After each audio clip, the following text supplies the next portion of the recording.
옛날 옛적, 깊은 산속 어느 길, 마른 나뭇가지처럼 깡마른 한 선비가 힘없이 걷고 있었습니다. 그의 성은 민이요, 이름은 제인이었습니다. 과거 시험에서 또다시 낙방하고 고향으로 돌아가는 길이었습니다. 이번이 벌써 4번째 낙방. 집안의 기둥뿌리까지 뽑아 뒷바라지를 해준 가족들에게 차마 면목이 없어 발걸음이 떨어지지 않았습니다. 그는 일부러 샛길로 빠져 조금이라도 도착을 늦추려 했는데 우연히 숲속에 아름다운 정자 하나를 발견했습니다. 민선비는 정자에 걸터앉아 멍하니 풍경을 바라보다 이내 지난 과거 시험 답안지에 적었던 시 한 수를 조용히 읊조렸습니다. 백마강 따라 물을 거슬러 올라가노라니 도도하게 끝없이 흐르고 있어 감탄하노라. 바로 그때 갑자기 어디선가 낯선 목소리가 들려왔습니다. 그것이 무슨 시입니까? 참으로 아름답습니다. 놀란 민선비가 고개를 돌리자 정자 기둥 뒤에서 비단결 같은 머리카락의 별처럼 반짝이는 눈동자를 가진 아리따운 여인이 모습을 드러냈습니다. 갑작스러운 미인의 등장에 민선비는 우울함도 있고 헛기침을 하며 위험 있는 척 말했습니다. 그러합니까? 그것은 제가 지은 시입니다. 그는 볼을 붉히며 옷매무새를 고쳐 잡다가 문득 해질대로 해진 자신의 신발을 보고 말았습니다. 순간 모든 것이 부질없게 느껴진 그는 다시 얼굴이 어두워지며 말했습니다. 아름다우면 뭘 하겠습니까? 어차피 낙방한 시인 것을. 그러자 여인은 아무 말 없이 민선비를 빤히 쳐다보다가 조용히 물었습니다. 선비님께서는 고향으로 가시는 길이시지요? 아니, 그걸 어찌 아셨습니까? 처음 본 여인이 자신의 목적지를 알자 민선비는 깜짝 놀랐습니다. 그러다 이내 방금 읊은 시에 고향 근처를 흐르는 백마강 구절이 있었음을 깨달았습니다. 눈치가 빠르시군요. 예, 맞습니다. 급제한 이들의 글이 제 글보다 꼭 낫다고 할 수도 없는데 낙방하고 말았지요. 가족들 얼굴을 어찌 봐야 할지. 그는 깊은 한숨을 내쉬며 정자 너머 먼 산을 바라보았습니다. 그런데 갑자기 여인이 단호하게 말했습니다. 가지 마십시오. 예. 고향으로 가지 마십시오. 선비님은 아직 한양에 머무르셔야 합니다. 그게 무슨 말씀이십니까? 이곳에 머물러야 한다니요. 제가 말씀드릴 수 있는 것은 딱 하나입니다. 돌아가지 마십시오. 이곳에 계속 계신다면 분명 좋은 소식을 들으실 수 있을 겁니다. 마치 미래를 보는 점쟁이처럼 말하는 여인을 보며 민선비는 어이가 없었습니다. 당최 무슨 말을 하는지 알 수가 없군요. 과거 합격자는 이미 정해졌고 저는 집으로 돌아갈 일만 남았습니다. 설사 좀 더 머문다 해도 수중에 돈 한 푼 없어 입에 풀칠할 도리도 없는데 어찌 나무라 하시는 겁니까? 그렇다면 저희 집으로 가시지요. 돈은 받지 않겠습니다.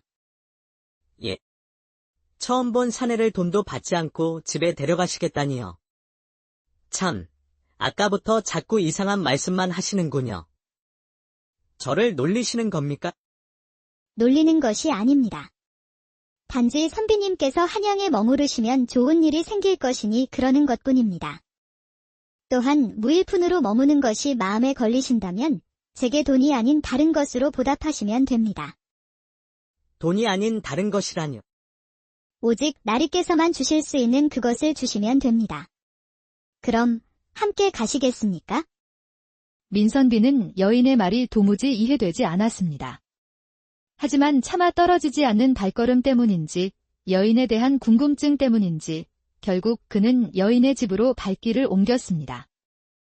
여인의 집은 사람의 발길이 닿지 않는 깊은 숲속 외딴 오두막집이었습니다. 민선비는 이런 곳에 어여쁜 여인이 부모도 남편도 없이 홀로 산다는 사실이 무척이나 의아했습니다. 그날 밤 여인은 푸짐한 저녁상을 차려내었습니다. 노릇하게 구워진 생선구이부터 고기를 잘게 찢어 끓인 육개장까지 그야말로 진수성찬이었습니다. 혹 잊으신 건 아닐까 하여 다시 말씀드립니다만 저는 이 밥값을 치를 돈이 없습니다. 예, 알고 있습니다. 불편해하지 마십시오. 선비님께서는 제게 주기로 약속한 것이 있지 않으십니까? 말이 나왔으니 다시금 묻겠습니다. 저만이 줄 수 있다는 그것이 도대체 무엇입니까?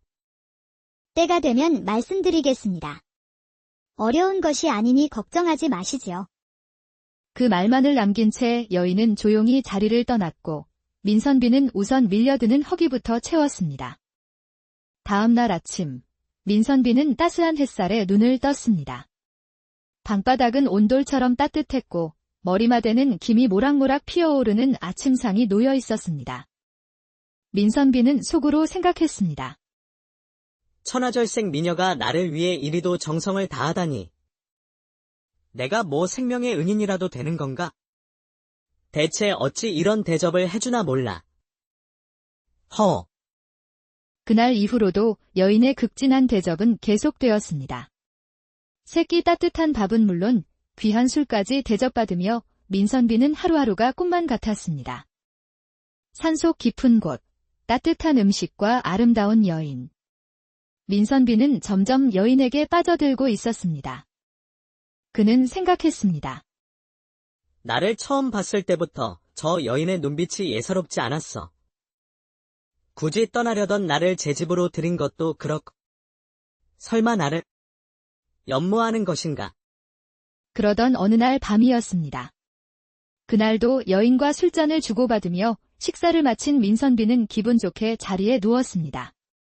그때 윗목에서 여인의 목소리가 들려왔습니다. 선비님, 잠시 이쪽으로 와주실 수 있으신지요? 깊은 밤, 혈기왕성한 사내를 부르는 목소리. 민선비는 드디어 올 것이 왔다고 생각했습니다. 그는 떨리는 마음을 애써 숨기며 대답했습니다. 예, 알겠습니다. 그가 여인의 곁으로 다가가자 그녀는 이부자리 위에 반듯하게 앉아 말했습니다. 지난날 선비님께서 제게 주실 것이 있다고 말씀드렸지요. 예, 기억하고 있습니다. 오늘 그것을 주셔야 할 것 같습니다. 그 말과 함께 여인은 자리에서 느릿하게 일어나더니 허리춤에 묶인 붉은 치마를 벗기 시작했습니다. 민선비는 심장이 터질 듯 쿵쾅거렸습니다. 그는 더 이상 참지 못하고 바지춤을 풀며 말했습니다. 예, 드리지요. 얼마든지 드리겠습니다. 어서 이리 오시지요. 그가 여인을 껴안으려는데 여인이 그의 앞에 무언가를 불쑥 내밀었습니다. 그것은 다름 아닌 먹과 벼루, 붓이었습니다. 제가 나리께서만 주실 수 있는 것이 있다고 한 것 기억하시지요? 그것은 바로 나리께서 지으신 시입니다. 그 시를 여기에 적어주시지요. 여인은 벗었던 붉은 치마를 그의 앞에 펼쳐 놓았습니다. 순간 민선비는 극심한 민망함에 아무 말도 할 수 없었습니다. 그는 빨개진 얼굴을 푹 숙인 채 허겁지겁 붓을 집어 들었습니다. 예, 써드려야지요. 급제한 것도 아닌 그저 낙방자의 시일 뿐이지만. 민선비는 차오르는 민망함을 먹과 함께 갈아내듯 한참 동안 먹을 갈았습니다. 이내 그는 붓을 들어 붉은 치마 위에 한자 한자 정성껏 시를 써 내려갔습니다. 마침내 그가 붓을 내려놓자 여인은 치마를 들여다보다가 얇은 종이봉투 하나를 내밀었습니다. 이것을 드릴 테니 내일 열어보시지요. 그리 말한 여인은 치마를 곱게 접고는 아무 말 없이 등을 돌려 이부자리 안으로 들어갔습니다. 민선비도 뜨겁게 달아오른 얼굴을 숨기며 조용히 잠자리에 들었습니다. 다음 날 아침, 민선비는 눈을 떴지만 여인의 모습은 보이지 않았습니다. 낭자, 어디 계십니까? 그는 마당부터 뒷산, 심지어 마을 근처까지 찾아 헤맸지만 여인은 어디에도 없었습니다. 불안한 마음이 들던 그때 품 안에서 바스락거리는 종이봉투가 느껴졌습니다. 지난밤 여인이 주었던 바로 그 봉투였습니다. 그는 허겁지겁 봉투를 열어보았습니다. 그 안에는 단정한 글씨로 날짜와 시간이 적힌 초대장이 들어있었습니다. 시간은 이미 약속한 시각을 향하고 있었고 민선비는 초대장에 적힌 장소를 향해 급히 달려갔습니다. 어두운 골목길을 따라가자 저 멀리 담장 끝이 보이지 않는 거대한 기와집에서 환한 불빛이 새어나오고 있었습니다. 민선비가 묵직한 대문을 열자 끝없이 넓은 마당이 펼쳐졌고 흥겨운 풍악 소리가 들려왔습니다. 소리가 들려오는 정자 한가운데 한 여인이 나비처럼 가벼운 춤사위로 춤을 추고 있었습니다. 민선비는 홀린 듯 그녀를 향해 다가갔습니다. 정자 위로 올라선 순간 그는 말문이 막히고 말았습니다. 아니, 당신은 그 여인은 다름 아닌 자신과 함께 지내던 바로 그 여인이었습니다. 그 순간 풍악 소리가 뚝 멈추고 모든 사람들이 일제히 민선비를 쳐다보았습니다. 저 자가, 자네가 말한 그 자인가? 예, 그러하옵니다. 대감마님. 그 말을 들은 사람들은 모두 자리에서 일어나 민선비에게 다가와 그의 손을 덥석 잡았습니다. 내 조선 땅에 이리 훌륭한 인재가 있는 줄 몰랐구먼. 하마터면 큰 인재를 놓칠 뻔했어. 사실은 이러했습니다. 민선비를 도와준 여인은 한양 최고의 기생이었습니다. 우연히 정자에서 민선비의 시를 듣게 된 그녀는 그 놀라운 재능이 썩는 것을 안타깝게 여겼습니다. 마침 한양 최고 권세가인 김대감의 생일 잔치에 초대받은 그녀는 민선비의 시가 쓰인 치마를 입고 춤을 추어 그의 재능을 세상에 알리기로 마음먹었던 것입니다. 그녀의 계획대로 사람들은 춤사위에 흩날리는 시를 보고 감탄을 금치 못했습니다. 세상에 이리 아름다운 시가 있다니. 이 시의 주인이 대체 누구란 말인가? 바로 그때 민선비가 그들의 앞에 나타났던 것이지요. 민선비는 기생의 도움으로 재시험을 통해 과거에 급제할 수 있었습니다. 벼슬을 받은 그는 고향으로 떠나기 전 감사를 전하기 위해 숲속 오두막을 다시 찾아갔습니다. 계십니까? 기생은 그가 오기를 기다렸다는 듯 마당 끝에 앉아 그를 맞아주었습니다. 오셨습니까, 선비님? 정말 감사합니다. 낭자가 아니었다면 저는 백마강에 몸을 던졌을지도 모릅니다. 덕분에 새 삶을 살게 되었습니다. 민선비는 진심으로 고개를 숙였습니다. 그러다 문득 마음속 깊이 간직했던 의문을 꺼냈습니다. 그런데 말입니다. 어찌하여 생면부지의 사람인 저를 이토록 도와주셨습니까? 선비님, 저를 모르시겠습니까? 예. 10년 전의 일이옵니다. 기생은 10년 전의 이야기를 시작했습니다. 한량이던 아버지가 노름빛 때문에 저를 늙은 부잣집 영감의 첩으로 팔아버렸습니다. 그때 제 나이 고작 14이었습니다. 저는 죽으면 죽었지 첩으로는 살 수 없어 도망쳤습니다. 하지만 백마강의 길이 막혀 발만 동동 구르고 있었지요. 바로 그때 선비님이 나타나셨습니다. 10년 전 백마강 가댓된 소녀가 겁에 질려 떨고 있었습니다. 젊은 민선비가 소녀에게 다가갑니다. 얘야, 이리 오너라. 젊은 선비는 소녀를 수풀 뒤에 숨겨주고는 아무 일 없다는 듯 그 앞에 앉아 책을 읽기 시작했습니다. 이윽고 소녀를 쫓던 사내들이 나타났습니다. 여보시오, 선비 양반. 여기 예쁘장한 여자아이 하나 못 보았소. 예쁘장한 여자아이. 아, 헐레벌떡 뛰어가던 그 아이를 말하는가 보군. 분명 저쪽으로 달려갔소이다. 사내들이 떠나가자 젊은 선비는 소녀에게 엽전 몇 푼을 쥐어주며 말했습니다. 무슨 사정인지는 모르겠지만 강을 건너야 안전하겠구나. 이 돈으로 배를 타고 강 건너에 가서 뭐라도 좀 사 먹으렴. 다시 현재 기생이 말을 이었습니다. 선비님은 도망치던 저를 도와주신 것도 모자라 대싹은 물론 여기까지 챙겨주셨습니다. 덕분에 저는 무사히 한양까지 올 수 있었습니다. 민선비는 그제야 수풀에 숨어 덜덜 떨던 10년 전 그 아이의 얼굴을 떠올렸습니다. 세상에, 그 아이가 너였구나. 예, 그때 그 아이가 이리 자랐습니다. 선비님 덕에 무사히 한양에 와서 생계를 위해 기생이 되었고 마침내 선비님께 은혜를 갚게 된 것입니다. 민선비는 기생의 손을 덥석 잡았습니다. 그의 눈에서 뜨거운 눈물이 흘러내렸습니다. 일이 잘 자라주어 참으로 다행이구나. 그리고 정말 고맙다. 네가 내 생명의 은인이야. 아닙니다. 저는 단지 선비님의 실력이 묻히지 않도록 사람들에게 보여주었을 뿐입니다. 그 자리에 오르신 것은 전부 선비님의 실력 덕분입니다. 그리고 이제야 인사드립니다. 선비님 덕분에 제가 살 수 있었습니다. 정말 감사했습니다. 선비님. 두 사람은 서로의 손을 꼭 맞잡았습니다. 그 손에서는 말로 다 할 수 없는 따뜻함이 느껴졌습니다. 시간은 흘러 민선비는 더 이상 낙방한 선비가 아니었습니다. 그는 한 고을을 다스리는 훌륭한 관리가 되었고 이름난 시인으로도 명성을 떨쳤습니다. 그는 무슨 일이 있어도 자신을 일으켜 세워준 사람이 누구인지 잊지 않았습니다. 그리고 그의 곁에는 붉은 치마를 입은 바로 그 여인이 언제나 함께했습니다.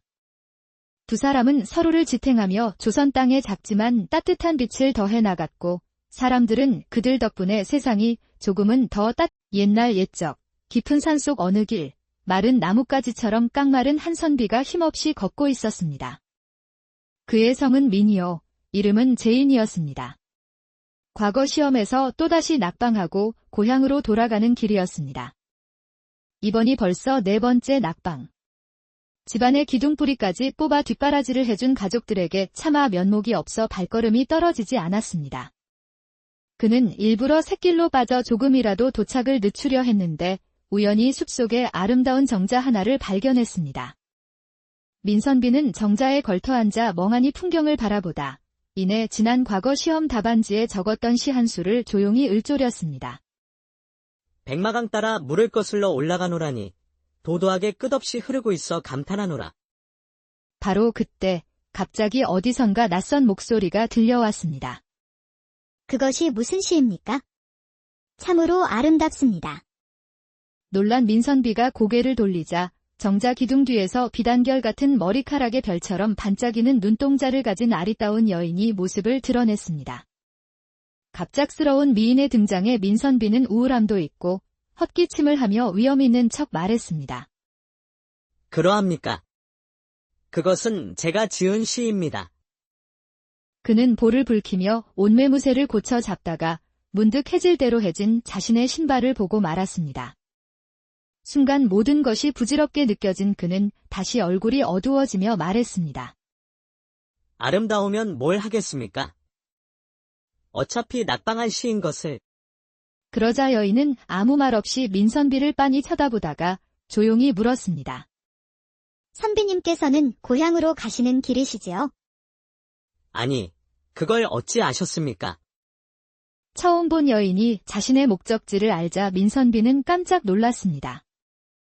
그러다 이내 방금 읊은 시에 고향 근처를 흐르는 백마강 구절이 있었음을 깨달았습니다. 눈치가 빠르시군요.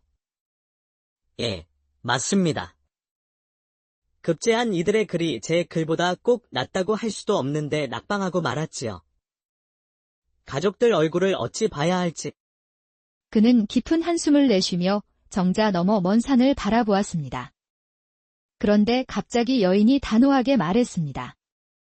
가지 마십시오. 예. 고향으로 가지 마십시오. 선비님은 아직 한양에 머무르셔야 합니다. 그게 무슨 말씀이십니까? 이곳에 머물러야 한다니요. 제가 말씀드릴 수 있는 것은 딱 하나입니다. 돌아가지 마십시오. 이곳에 계속 계신다면 분명 좋은 소식을 들으실 수 있을 겁니다. 마치 미래를 보는 점쟁이처럼 말하는 여인을 보며 민선비는 어이가 없었습니다. 당최 무슨 말을 하는지 알 수가 없군요. 과거 합격자는 이미 정해졌고 저는 집으로 돌아갈 일만 남았습니다. 설사 좀 더 머문다 해도 수중에 돈 한 푼 없어 입에 풀칠할 도리도 없는데 어찌 나무라 하시는 겁니까? 그렇다면 저희 집으로 가시지요. 돈은 받지 않겠습니다. 예. 처음 본 사내를 돈도 받지 않고 집에 데려가시겠다니요. 참, 아까부터 자꾸 이상한 말씀만 하시는군요. 저를 놀리시는 겁니까? 놀리는 것이 아닙니다. 단지 선비님께서 한양에 머무르시면 좋은 일이 생길 것이니 그러는 것뿐입니다. 또한 무일푼으로 머무는 것이 마음에 걸리신다면 제게 돈이 아닌 다른 것으로 보답하시면 됩니다. 돈이 아닌 다른 것이라뇨. 오직 나리께서만 주실 수 있는 그것을 주시면 됩니다. 그럼 함께 가시겠습니까? 민선비는 여인의 말이 도무지 이해되지 않았습니다. 하지만 차마 떨어지지 않는 발걸음 때문인지 여인에 대한 궁금증 때문인지 결국 그는 여인의 집으로 발길을 옮겼습니다. 여인의 집은 사람의 발길이 닿지 않는 깊은 숲속 외딴 오두막집이었습니다. 민선비는 이런 곳에 어여쁜 여인이 부모도 남편도 없이 홀로 산다는 사실이 무척이나 의아했습니다. 그날 밤 여인은 푸짐한 저녁상을 차려내었습니다. 노릇하게 구워진 생선구이부터 고기를 잘게 찢어 끓인 육개장까지 그야말로 진수성찬이었습니다. 혹 잊으신 건 아닐까 하여 다시 말씀드립니다만 저는 이 밥값을 치를 돈이 없습니다. 예, 알고 있습니다. 불편해하지 마십시오. 선비님께서는 제게 주기로 약속한 것이 있지 않으십니까? 말이 나왔으니 다시금 묻겠습니다. 저만이 줄 수 있다는 그것이 도대체 무엇입니까? 때가 되면 말씀드리겠습니다. 어려운 것이 아니니 걱정하지 마시지요.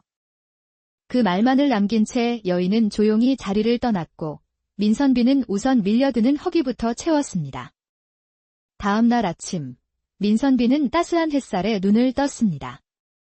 방바닥은 온돌처럼 따뜻했고 머리맡에는 김이 모락모락 피어오르는 아침상이 놓여 있었습니다.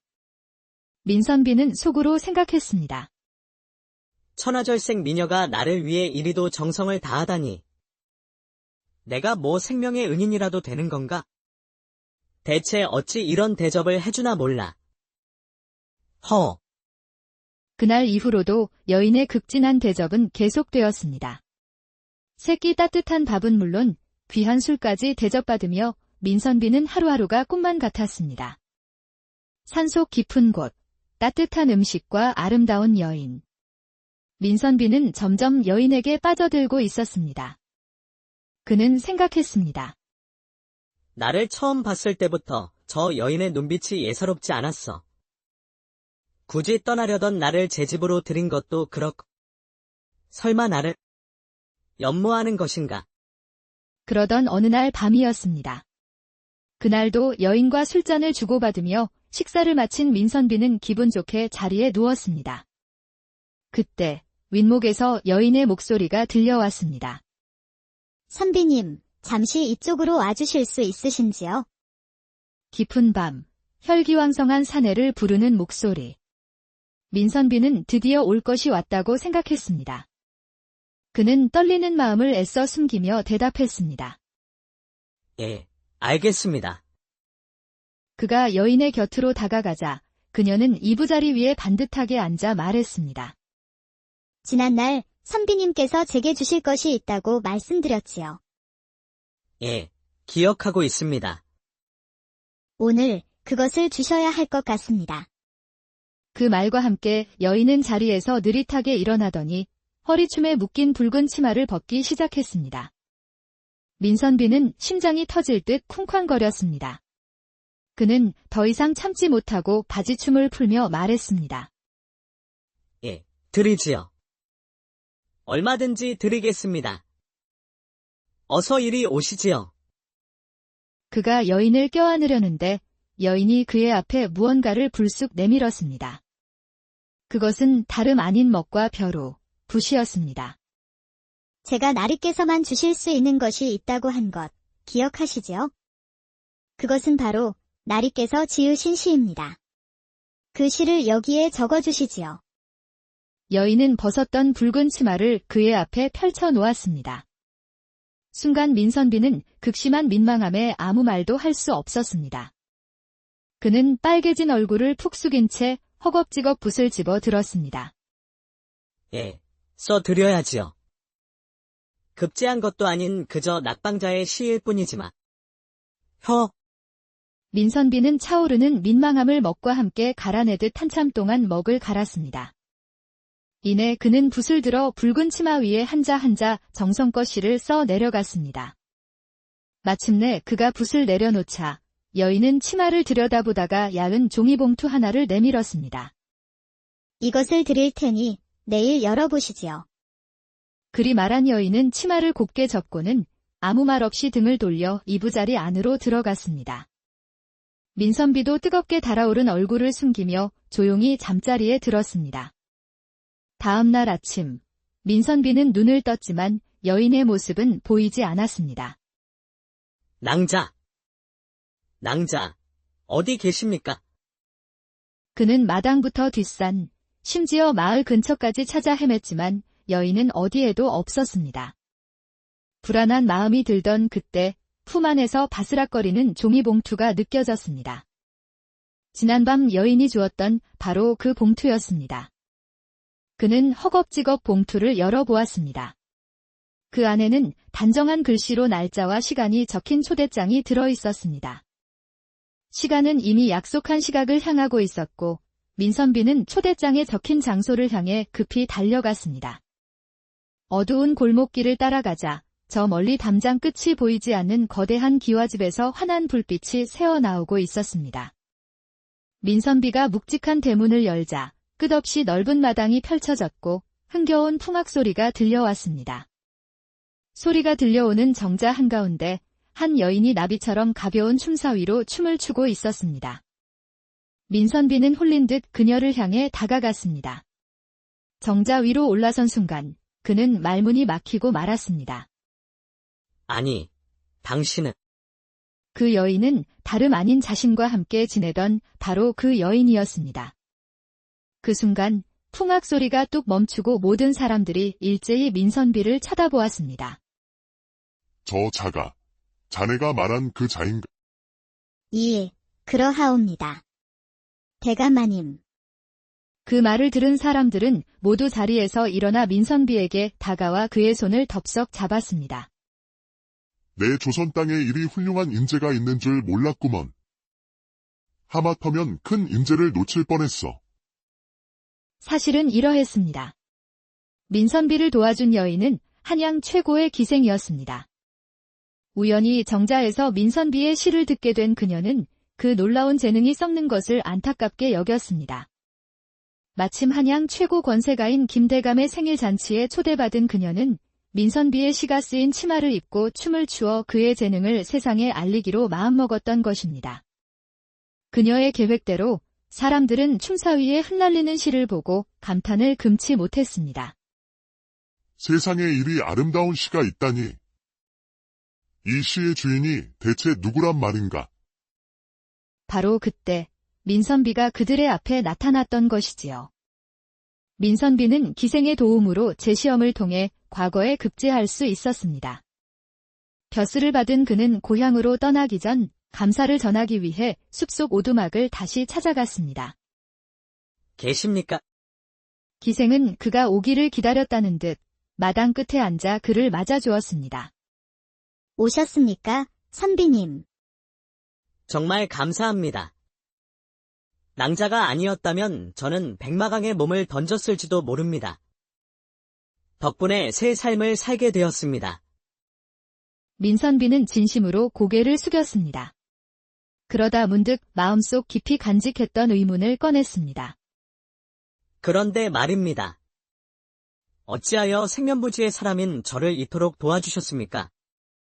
선비님, 저를 모르시겠습니까? 예. 10년 전의 일이옵니다.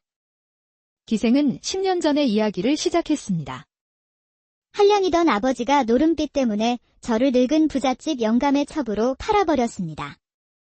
그때 제 나이 고작 14이었습니다. 저는 죽으면 죽었지 첩으로는 살 수 없어 도망쳤습니다. 하지만 백마강의 길이 막혀 발만 동동 구르고 있었지요. 바로 그때 선비님이 나타나셨습니다. 10년 전 백마강 가댓된 소녀가 겁에 질려 떨고 있었습니다. 젊은 민선비가 소녀에게 다가갑니다. 얘야, 이리 오너라. 젊은 선비는 소녀를 수풀 뒤에 숨겨주고는 아무 일 없다는 듯 그 앞에 앉아 책을 읽기 시작했습니다. 이윽고 소녀를 쫓던 사내들이 나타났습니다. 여보시오, 선비 양반. 여기 예쁘장한 여자아이 하나 못 보았소. 예쁘장한 여자아이.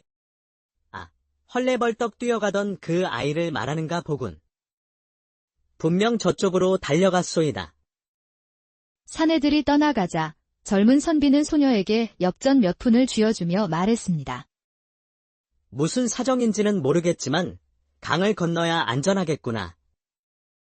이 돈으로 배를 타고 강 건너에 가서 뭐라도 좀 사 먹으렴. 다시 현재 기생이 말을 이었습니다. 선비님은 도망치던 저를 도와주신 것도 모자라 대싹은 물론 여기까지 챙겨주셨습니다. 덕분에 저는 무사히 한양까지 올 수 있었습니다. 민선비는 그제야 수풀에 숨어 덜덜 떨던 10년 전 그 아이의 얼굴을 떠올렸습니다. 세상에, 그 아이가 너였구나.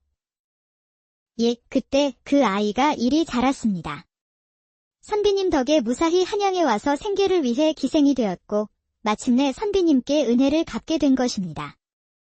민선비는 기생의 손을 덥석 잡았습니다. 그의 눈에서 뜨거운 눈물이 흘러내렸습니다. 일이 잘 자라주어 참으로 다행이구나. 그리고 정말 고맙다. 네가 내 생명의 은인이야. 아닙니다. 저는 단지 선비님의 실력이 묻히지 않도록 사람들에게 보여주었을 뿐입니다. 그 자리에 오르신 것은 전부 선비님의 실력 덕분입니다. 그리고 이제야 인사드립니다. 선비님 덕분에 제가 살 수 있었습니다. 정말 감사했습니다. 선비님. 두 사람은 서로의 손을 꼭 맞잡았습니다. 그 손에서는 말로 다 할 수 없는 따뜻함이 느껴졌습니다. 시간은 흘러 민선비는 더 이상 낙방한 선비가 아니었습니다. 그는 한 고을을 다스리는 훌륭한 관리가 되었고 이름난 시인으로도 명성을 떨쳤습니다. 그는 무슨 일이 있어도 자신을 일으켜 세워준 사람이 누구인지 잊지 않았습니다. 그리고 그의 곁에는 붉은 치마를 입은 바로 그 여인이 언제나 함께했습니다. 두 사람은 서로를 지탱하며 조선 땅의 작지만 따뜻한 빛을 더해 나갔고 사람들은 그들 덕분에 세상이 조금은 더 옛날 옛적 깊은 산속 어느 길 마른 나뭇가지처럼 깡마른 한 선비가 힘없이 걷고 있었습니다. 그의 성은 민이요 이름은 제인이었습니다. 과거 시험에서 또다시 낙방하고 고향으로 돌아가는 길이었습니다. 이번이 벌써 4번째 낙방. 집안의 기둥뿌리까지 뽑아 뒷바라지를 해준 가족들에게 차마 면목이 없어 발걸음이 떨어지지 않았습니다. 그는 일부러 샛길로 빠져 조금이라도 도착을 늦추려 했는데 우연히 숲속에 아름다운 정자 하나를 발견했습니다. 민선비는 정자에 걸터앉아 멍하니 풍경을 바라보다 이내 지난 과거 시험 답안지에 적었던 시 한 수를 조용히 읊조렸습니다. 백마강 따라 물을 거슬러 올라가노라니 도도하게 끝없이 흐르고 있어 감탄하노라. 바로 그때 갑자기 어디선가 낯선 목소리가 들려왔습니다. 그것이 무슨 시입니까? 참으로 아름답습니다. 놀란 민선비가 고개를 돌리자 정자 기둥 뒤에서 비단결 같은 머리카락의 별처럼 반짝이는 눈동자를 가진 아리따운 여인이 모습을 드러냈습니다. 갑작스러운 미인의 등장에 민선비는 우울함도 있고 헛기침을 하며 위험 있는 척 말했습니다. 그러합니까? 그것은 제가 지은 시입니다. 그는 볼을 붉히며 옷매무새를 고쳐 잡다가 문득 해질대로 해진 자신의 신발을 보고 말았습니다. 순간 모든 것이 부질없게 느껴진 그는 다시 얼굴이 어두워지며 말했습니다. 아름다우면 뭘 하겠습니까? 어차피 낙방한 시인 것을. 그러자 여인은 아무 말 없이 민선비를 빤히 쳐다보다가 조용히 물었습니다. 선비님께서는 고향으로 가시는 길이시지요? 아니, 그걸 어찌 아셨습니까? 처음 본 여인이 자신의 목적지를 알자 민선비는 깜짝 놀랐습니다. 그러다 이내 방금 읊은 시에 고향 근처를 흐르는 백마강 구절이 있었음을 깨달았습니다. 눈치가 빠르시군요. 예, 맞습니다. 급제한 이들의 글이 제 글보다 꼭 낫다고 할 수도 없는데 낙방하고 말았지요. 가족들 얼굴을 어찌 봐야 할지. 그는 깊은 한숨을 내쉬며 정자 너머 먼 산을 바라보았습니다. 그런데 갑자기 여인이 단호하게 말했습니다. 가지 마십시오. 예. 고향으로 가지 마십시오. 선비님은 아직 한양에 머무르셔야 합니다. 그게 무슨 말씀이십니까? 이곳에 머물러야 한다니요. 제가 말씀드릴 수 있는 것은 딱 하나입니다. 돌아가지 마십시오. 이곳에 계속 계신다면 분명 좋은 소식을 들으실 수 있을 겁니다. 마치 미래를 보는 점쟁이처럼 말하는 여인을 보며 민선비는 어이가 없었습니다. 당최 무슨 말을 하는지 알 수가 없군요. 과거 합격자는 이미 정해졌고 저는 집으로 돌아갈 일만 남았습니다. 설사 좀 더 머문다 해도 수중에 돈 한 푼 없어 입에 풀칠할 도리도 없는데 어찌 나무라 하시는 겁니까? 그렇다면 저희 집으로 가시지요. 돈은 받지 않겠습니다. 예. 처음 본 사내를 돈도 받지 않고 집에 데려가시겠다니요. 참, 아까부터 자꾸 이상한 말씀만 하시는군요. 저를 놀리시는 겁니까? 놀리는 것이 아닙니다. 단지 선비님께서 한양에 머무르시면 좋은 일이 생길 것이니 그러는 것뿐입니다. 또한 무일푼으로 머무는 것이 마음에 걸리신다면 제게 돈이 아닌 다른 것으로 보답하시면 됩니다. 돈이 아닌 다른 것이라뇨. 오직 나리께서만 주실 수 있는 그것을 주시면 됩니다. 그럼 함께 가시겠습니까? 민선비는 여인의 말이 도무지 이해되지 않았습니다. 하지만 차마 떨어지지 않는 발걸음 때문인지 여인에 대한 궁금증 때문인지 결국 그는 여인의 집으로 발길을 옮겼습니다. 여인의 집은 사람의 발길이 닿지 않는 깊은 숲속 외딴 오두막집이었습니다. 민선비는 이런 곳에 어여쁜 여인이 부모도 남편도 없이 홀로 산다는 사실이 무척이나 의아했습니다. 그날 밤 여인은 푸짐한 저녁상을 차려내었습니다. 노릇하게 구워진 생선구이부터 고기를 잘게 찢어 끓인 육개장까지 그야말로 진수성찬이었습니다. 혹 잊으신 건 아닐까 하여 다시 말씀드립니다만 저는 이 밥값을 치를 돈이 없습니다. 예, 알고 있습니다. 불편해하지 마십시오. 선비님께서는 제게 주기로 약속한 것이 있지 않으십니까? 말이 나왔으니 다시금 묻겠습니다. 저만이 줄 수 있다는 그것이 도대체 무엇입니까? 때가 되면 말씀드리겠습니다. 어려운 것이 아니니 걱정하지 마시지요. 그 말만을 남긴 채 여인은 조용히 자리를 떠났고 민선비는 우선 밀려드는 허기부터 채웠습니다. 다음 날 아침, 민선비는 따스한 햇살에 눈을 떴습니다. 방바닥은 온돌처럼 따뜻했고 머리맡에는 김이 모락모락 피어오르는 아침상이 놓여 있었습니다. 민선비는 속으로 생각했습니다. 천하절생 미녀가 나를 위해 이리도 정성을 다하다니. 내가 뭐 생명의 은인이라도 되는 건가? 대체 어찌 이런 대접을 해주나 몰라. 그날 이후로도 여인의 극진한 대접은 계속되었습니다. 새끼 따뜻한 밥은 물론 귀한 술까지 대접받으며 민선비는 하루하루가 꿈만 같았습니다. 산속 깊은 곳, 따뜻한 음식과 아름다운 여인. 민선비는 점점 여인에게 빠져들고 있었습니다. 그는 생각했습니다. 나를 처음 봤을 때부터 저 여인의 눈빛이 예사롭지 않았어.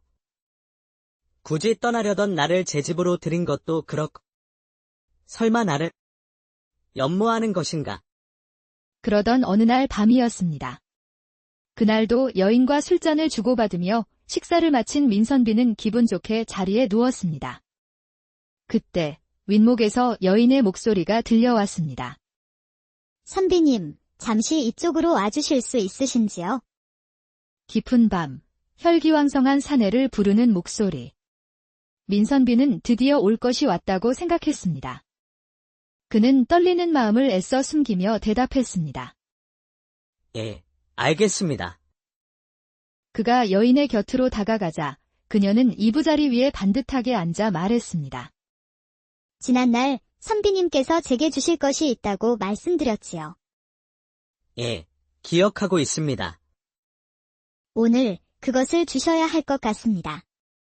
그 말과 함께 여인은 자리에서 느릿하게 일어나더니 허리춤에 묶인 붉은 치마를 벗기 시작했습니다. 민선비는 심장이 터질 듯 쿵쾅거렸습니다.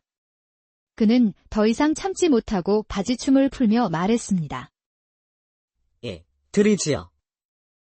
얼마든지 드리겠습니다. 어서 이리 오시지요. 그가 여인을 껴안으려는데 여인이 그의 앞에 무언가를 불쑥 내밀었습니다. 그것은 다름 아닌 먹과 벼루, 붓이었습니다. 제가 나리께서만 주실 수 있는 것이 있다고 한 것 기억하시지요? 그것은 바로 나리께서 지으신 시입니다. 그 시를 여기에 적어주시지요. 여인은 벗었던 붉은 치마를 그의 앞에 펼쳐 놓았습니다. 순간 민선비는 극심한 민망함에 아무 말도 할 수 없었습니다. 그는 빨개진 얼굴을 푹 숙인 채 허겁지겁 붓을 집어 들었습니다. 예, 써드려야지요. 급제한 것도 아닌 그저 낙방자의 시일 뿐이지만. 민선비는 차오르는 민망함을 먹과 함께 갈아내듯 한참 동안 먹을 갈았습니다. 이내 그는 붓을 들어 붉은 치마 위에 한자 한자 정성껏 시를 써 내려갔습니다. 마침내 그가 붓을 내려놓자 여인은 치마를 들여다보다가 얇은 종이봉투 하나를 내밀었습니다. 이것을 드릴 테니 내일 열어보시지요. 그리 말한 여인은 치마를 곱게 접고는 아무 말 없이 등을 돌려 이부자리 안으로 들어갔습니다. 민선비도 뜨겁게 달아오른 얼굴을 숨기며 조용히 잠자리에 들었습니다. 다음 날 아침, 민선비는 눈을 떴지만 여인의 모습은 보이지 않았습니다. 낭자, 어디 계십니까? 그는 마당부터 뒷산, 심지어 마을 근처까지 찾아 헤맸지만 여인은 어디에도 없었습니다. 불안한 마음이 들던 그때 품 안에서 바스락거리는 종이봉투가 느껴졌습니다. 지난밤 여인이 주었던 바로 그 봉투였습니다. 그는 허겁지겁 봉투를 열어보았습니다. 그 안에는 단정한 글씨로 날짜와 시간이 적힌 초대장이 들어있었습니다. 시간은 이미 약속한 시각을 향하고 있었고 민선비는 초대장에 적힌 장소를 향해 급히 달려갔습니다. 어두운 골목길을 따라가자 저 멀리 담장 끝이 보이지 않는 거대한 기와집에서 환한 불빛이 새어나오고 있었습니다. 민선비가 묵직한 대문을 열자 끝없이 넓은 마당이 펼쳐졌고 흥겨운 풍악 소리가 들려왔습니다. 소리가 들려오는 정자 한가운데 한 여인이 나비처럼 가벼운 춤사위로 춤을 추고 있었습니다. 민선비는 홀린 듯 그녀를 향해 다가갔습니다. 정자 위로 올라선 순간 그는 말문이 막히고 말았습니다. 아니, 당신은. 그 여인은 다름 아닌 자신과 함께 지내던 바로 그 여인이었습니다. 그 순간 풍악 소리가 뚝 멈추고 모든 사람들이 일제히 민선비를 쳐다보았습니다. 저 자가 자네가 말한 그 자인가? 예, 그러하옵니다. 대감마님. 그 말을 들은 사람들은 모두 자리에서 일어나 민선비에게 다가와 그의 손을 덥석 잡았습니다. 내 조선 땅에 이리 훌륭한 인재가 있는 줄 몰랐구먼. 하마터면 큰 인재를 놓칠 뻔했어. 사실은 이러했습니다. 민선비를 도와준 여인은 한양 최고의 기생이었습니다. 우연히 정자에서 민선비의 시를 듣게 된 그녀는 그 놀라운 재능이 썩는 것을 안타깝게 여겼습니다. 마침 한양 최고 권세가인 김대감의 생일 잔치에 초대받은 그녀는 민선비의 시가 쓰인 치마를 입고 춤을 추어 그의 재능을 세상에 알리기로 마음먹었던 것입니다. 그녀의 계획대로 사람들은 춤사위에 흩날리는 시를 보고 감탄을 금치 못했습니다. 세상에 이리 아름다운 시가 있다니. 이 시의 주인이 대체 누구란 말인가? 바로 그때 민선비가 그들의 앞에 나타났던 것이지요. 민선비는 기생의 도움으로 재시험을 통해 과거에 급제할 수 있었습니다. 벼슬을 받은 그는 고향으로 떠나기 전 감사를 전하기 위해 숲속 오두막을 다시 찾아갔습니다. 계십니까? 기생은 그가 오기를 기다렸다는 듯 마당 끝에 앉아 그를 맞아주었습니다. 오셨습니까, 선비님? 정말 감사합니다. 낭자가 아니었다면 저는 백마강에 몸을 던졌을지도 모릅니다. 덕분에 새 삶을 살게 되었습니다. 민선비는 진심으로 고개를 숙였습니다. 그러다 문득 마음속 깊이 간직했던 의문을 꺼냈습니다. 그런데 말입니다. 어찌하여 생면부지의 사람인 저를 이토록 도와주셨습니까? 선비님, 저를 모르시겠습니까? 예. 10년 전의 일이옵니다. 기생은 10년 전의 이야기를 시작했습니다. 한량이던 아버지가 노름비 때문에 저를 늙은 부잣집 영감의 첩으로 팔아버렸습니다. 그때 제 나이 고작 14이었습니다. 저는 죽으면 죽었지 첩으로는 살 수 없어 도망쳤습니다. 하지만 백마강의 길이 막혀 발만 동동 구르고 있었지요. 바로 그때 선비님이 나타나셨습니다. 10년 전 백마강 가댓된 소녀가 겁에 질려 떨고 있었습니다. 젊은 민선비가 소녀에게 다가갑니다. 얘야, 이리 오너라. 젊은 선비는 소녀를 수풀 뒤에 숨겨주고는 아무 일 없다는 듯 그 앞에 앉아 책을 읽기 시작했습니다. 이윽고 소녀를 쫓던 사내들이 나타났습니다. 여보시오, 선비 양반. 여기 예쁘장한 여자아이 하나 못 보았소. 예쁘장한 여자아이. 아, 헐레벌떡 뛰어가던 그 아이를 말하는가 보군. 분명 저쪽으로 달려갔소이다. 사내들이 떠나가자 젊은 선비는 소녀에게 엽전 몇 푼을 쥐어주며 말했습니다. 무슨 사정인지는 모르겠지만 강을 건너야 안전하겠구나. 이 돈으로 배를 타고 강 건너에 가서 뭐라도 좀 사 먹으렴. 다시 현재 기생이 말을 이었습니다. 선비님은 도망치던 저를 도와주신 것도 모자라 대싹은 물론 여기까지 챙겨주셨습니다. 덕분에 저는 무사히 한양까지 올 수 있었습니다. 민선비는 그제야 수풀에 숨어 덜덜 떨던 10년 전 그 아이의 얼굴을 떠올렸습니다. 세상에, 그 아이가 너였구나. 예, 그때 그 아이가 이리 자랐습니다. 선비님 덕에 무사히 한양에 와서 생계를 위해 기생이 되었고 마침내 선비님께 은혜를 갚게 된 것입니다. 민선비는 기생의 손을 덥석 잡았습니다. 그의 눈에서 뜨거운 눈물이 흘러내렸습니다. 일이 잘 자라주어 참으로 다행이구나. 그리고 정말 고맙다. 네가 내 생명의 은인이야. 아닙니다. 저는 단지 선비님의 실력이 묻히지 않도록 사람들에게 보여주었을 뿐입니다. 그 자리에 오르신 것은 전부 선비님의 실력 덕분입니다. 그리고 이제야 인사드립니다. 선비님 덕분에 제가 살 수 있었습니다. 정말 감사했습니다. 선비님. 두 사람은 서로의 손을 꼭 맞잡았습니다. 그 손에서는 말로 다 할 수 없는 따뜻함이 느껴졌습니다. 시간은 흘러 민선비는 더 이상 낙방한 선비가 아니었습니다. 그는 한 고을을 다스리는 훌륭한 관리가 되었고 이름난 시인으로도 명성을 떨쳤습니다. 그는 무슨 일이 있어도 자신을 일으켜 세워준 사람이 누구인지 잊지 않았습니다. 그리고 그의 곁에는 붉은 치마를 입은 바로 그 여인이 언제나 함께했습니다. 두 사람은 서로를 지탱하며 조선 땅에 작지만 따뜻한 빛을 더해 나갔고 사람들은 그들 덕분에 세상이 조금은 더 옛날 옛적 깊은 산속 어느 길 마른 나뭇가지처럼 깡마른 한 선비가 힘없이 걷고 있었습니다. 그의 성은 민이요 이름은 제인이었습니다.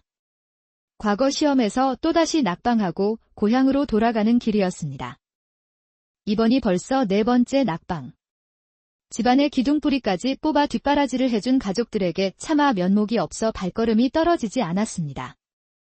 그는 일부러 샛길로 빠져 조금이라도 도착을 늦추려 했는데 우연히 숲속에 아름다운 정자 하나를 발견했습니다. 민선비는 정자에 걸터앉아 멍하니 풍경을 바라보다 이내 지난 과거 시험 답안지에 적었던 시 한 수를 조용히 읊조렸습니다. 백마강 따라 물을 거슬러 올라가노라니 도도하게 끝없이 흐르고 있어 감탄하노라. 바로 그때 갑자기 어디선가 낯선 목소리가 들려왔습니다. 그것이 무슨 시입니까? 참으로 아름답습니다.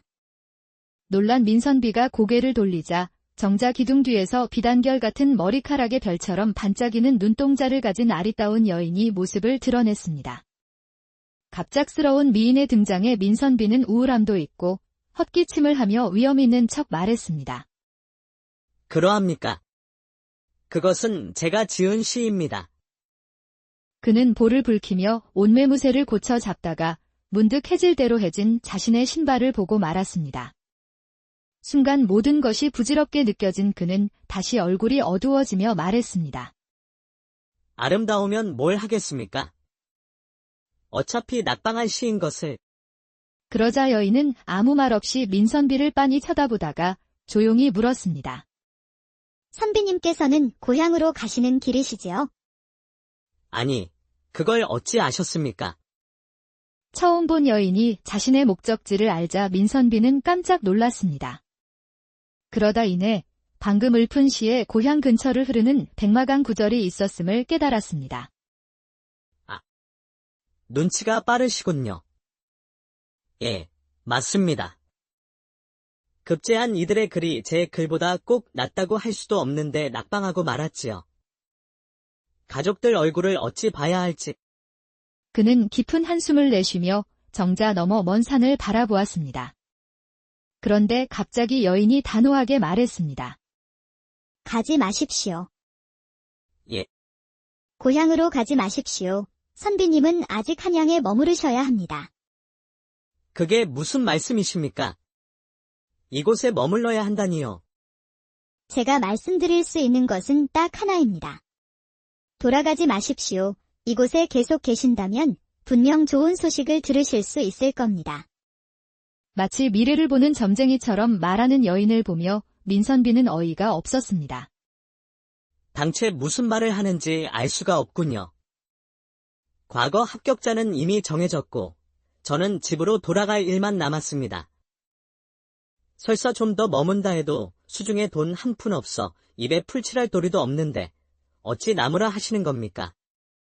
그렇다면 저희 집으로 가시지요. 돈은 받지 않겠습니다. 예. 처음 본 사내를 돈도 받지 않고 집에 데려가시겠다니요. 참, 아까부터 자꾸 이상한 말씀만 하시는군요. 저를 놀리시는 겁니까? 놀리는 것이 아닙니다. 단지 선비님께서 한양에 머무르시면 좋은 일이 생길 것이니 그러는 것뿐입니다. 또한 무일푼으로 머무는 것이 마음에 걸리신다면 제게 돈이 아닌 다른 것으로 보답하시면 됩니다. 돈이 아닌 다른 것이라뇨. 오직 나리께서만 주실 수 있는 그것을 주시면 됩니다. 그럼 함께 가시겠습니까? 민선비는 여인의 말이 도무지 이해되지 않았습니다. 하지만 차마 떨어지지 않는 발걸음 때문인지 여인에 대한 궁금증 때문인지 결국 그는 여인의 집으로 발길을 옮겼습니다. 여인의 집은 사람의 발길이 닿지 않는 깊은 숲속 외딴 오두막집이었습니다. 민선비는 이런 곳에 어여쁜 여인이 부모도 남편도 없이 홀로 산다는 사실이 무척이나 의아했습니다. 그날 밤 여인은 푸짐한 저녁상을 차려내었습니다. 노릇하게 구워진 생선구이부터 고기를 잘게 찢어 끓인 육개장까지 그야말로 진수성찬이었습니다. 혹 잊으신 건 아닐까 하여 다시 말씀드립니다만 저는 이 밥값을 치를 돈이 없습니다. 예, 알고 있습니다. 불편해하지 마십시오. 선비님께서는 제게 주기로 약속한 것이 있지 않으십니까? 말이 나왔으니 다시금 묻겠습니다. 저만이 줄 수 있다는 그것이 도대체 무엇입니까? 때가 되면 말씀드리겠습니다. 어려운 것이 아니니 걱정하지 마시지요. 그 말만을 남긴 채 여인은 조용히 자리를 떠났고 민선비는 우선 밀려드는 허기부터 채웠습니다. 다음 날 아침, 민선비는 따스한 햇살에 눈을 떴습니다. 방바닥은 온돌처럼 따뜻했고 머리맡에는 김이 모락모락 피어오르는 아침상이 놓여 있었습니다. 민선비는 속으로 생각했습니다. 천하절색 미녀가 나를 위해 이리도 정성을 다하다니. 내가 뭐 생명의 은인이라도 되는 건가? 대체 어찌 이런 대접을 해주나 몰라. 허, 그날 이후로도 여인의 극진한 대접은 계속되었습니다. 새끼 따뜻한 밥은 물론 귀한 술까지 대접받으며 민선비는 하루하루가 꿈만 같았습니다. 산속 깊은 곳, 따뜻한 음식과 아름다운 여인. 민선비는 점점 여인에게 빠져들고 있었습니다. 그는 생각했습니다. 나를 처음 봤을 때부터 저 여인의 눈빛이 예사롭지 않았어. 굳이 떠나려던 나를 제 집으로 들인 것도 그렇고, 설마 나를 연모하는 것인가? 그러던 어느 날 밤이었습니다. 그날도 여인과 술잔을 주고받으며 식사를 마친 민선비는 기분 좋게 자리에 누웠습니다. 그때 윗목에서 여인의 목소리가 들려왔습니다. 선비님, 잠시 이쪽으로 와주실 수 있으신지요? 깊은 밤, 혈기왕성한 사내를 부르는 목소리. 민선비는 드디어 올 것이 왔다고 생각했습니다. 그는 떨리는 마음을 애써 숨기며 대답했습니다. 예, 알겠습니다. 그가 여인의 곁으로 다가가자 그녀는 이부자리 위에 반듯하게 앉아 말했습니다. 지난날 선비님께서 제게 주실 것이 있다고 말씀드렸지요. 예, 기억하고 있습니다. 오늘 그것을 주셔야 할 것 같습니다. 그 말과 함께 여인은 자리에서 느릿하게 일어나더니 허리춤에 묶인 붉은 치마를 벗기 시작했습니다.